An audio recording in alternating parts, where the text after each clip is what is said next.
Nining panahon sa Kwaresma, sa matag adlaw nining 40 ka adlaw na ning kamot kita nga makapahimuot kita dinha sa atong Ginoo. So kanunay kita nga magampo, musimba, kanunay kita nga naning kamot dinha sa pagpuasa, pagpenitensya, usab dinha sa pagtabang sa mga nanginahanglan. Mga igsoon, dugang niini mao ang makapahimuot diha sa Ginoo ang pagpasaylo ngadto sa atong kaaway. Usahay ang atong mga kasuko, ang atong tawhanon nga pagbati, ang matag usa kanato adunay tawhanon nga pagbati sama sa kasuko. Usahay kung dili kita kaila sa atong kagalingon, dili kita makapugong sa atong kasuko, usahay daghantay madungog, mabalitaan diha sa telebisyon, sa radyo, nga bisan diha gani sa mga kadalanan o bisan asa man nga dapit nga adunay mga tawo nga magkasumpaki, makabuhi o mga sulti, diha dayon, diha sa ilang kasuko, mupatay dayon sila og tawo. Ang emosyon, ang kasuko, kining kasuko nga naa ka nato, dili man ni makahatag nato og sala kung kita kabalo mudala niini. Sayod kita no nga ang atong Ginoo nasuko usab sa dihang ang mga tawo anaa sulod sa templo na maligya o gihimo ng merkado ang templo, ang balay sa atong Ginoo. Ang kasuko, mga igsoon sa atong ebanghelyo, ninhi atong nadungog nga dili ra diha sa pagpatay nga kita makasala na.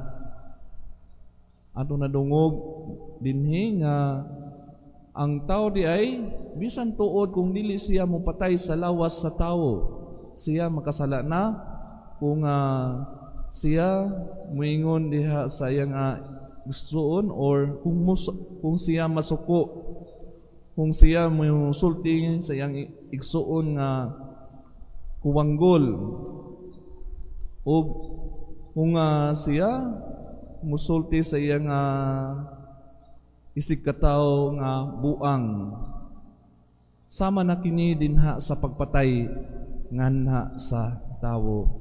Usahay ang atong pagsulti og dautan ngadto sa atong isig katawo, mura ba og puro negatibo, puro pangdaot ang atong gihimo, sama na nga giputlan natog liog ang atong isig katawo.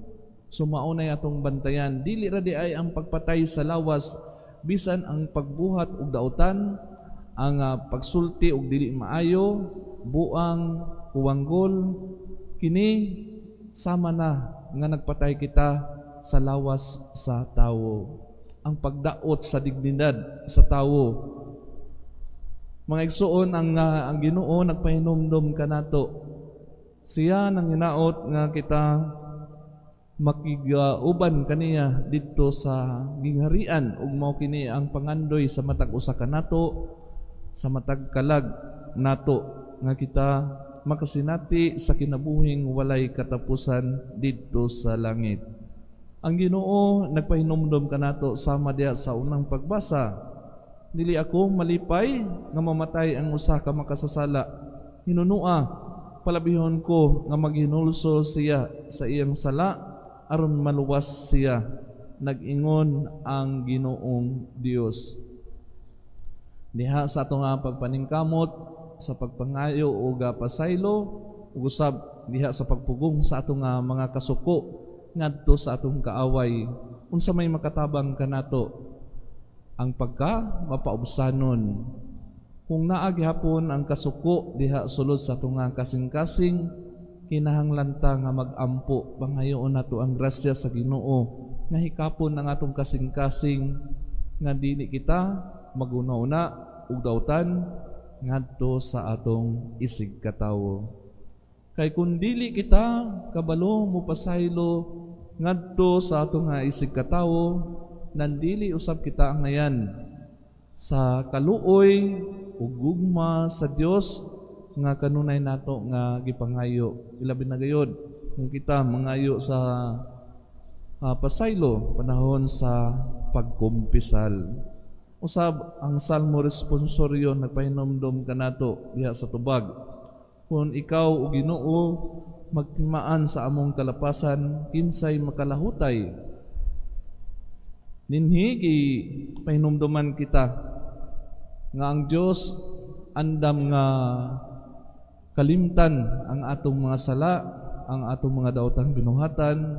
Kung kita usab, kabalo usab nga mo pasaylo, kabalo nga magbag-o, mapaubsanon nga mudawat dinha sa atong mga kasaypanan.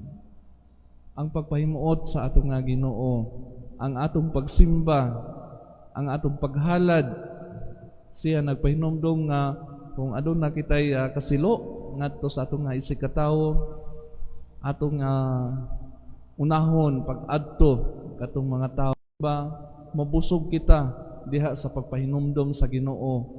Ang Ginoo wa gyud magkulang sa pagpahinomdom kanato aron kita makaambit sa iyang gingharian. Kung kanunay kita nga musimba, kanunay kita magbasa sa iyang ebanghelyo dinha sa Biblia, kita magiyahan niya ngadto sa kinabuhing walay katapusan. Mga igsoon, dili sayon ang pagpasaylo, dili sayon ang magpaubos, dili sayon ang pagpugong sa atong emosyon, ilabi na diha sa kasuko. Pangayoon nato ang grasya diha sa Ginoo nga kita tabangan niya aron mamahimo kita nga angayan diha sa iyang kaluoy, gugma o pasaylo. Palihog sa pagtindog.